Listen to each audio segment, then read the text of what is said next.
Hello guys, in this video I am going to show you how to turn on the show content in your current location function on the Twitter application. But first I just want to mention, don't forget to subscribe to my channel because at 10,000 subscribers I am going to show you my whole YouTube revenue statistics and growth strategy, how to make money online. So let's jump into it. First of all, open the application on your phone.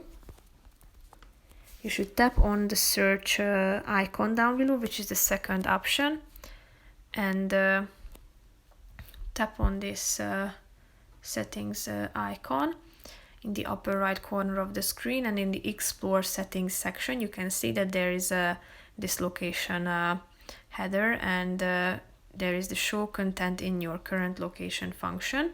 As you can see, when this is on, you will see what's happening around you right now. So if you want to turn on this function, click on the button next to it.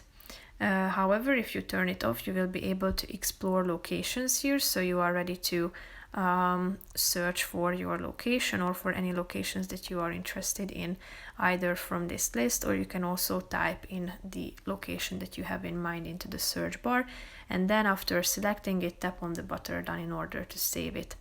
So that's pretty much it for this video, guys. I hope you found it helpful. If you did, consider subscribing, and see you in the next video. Bye bye.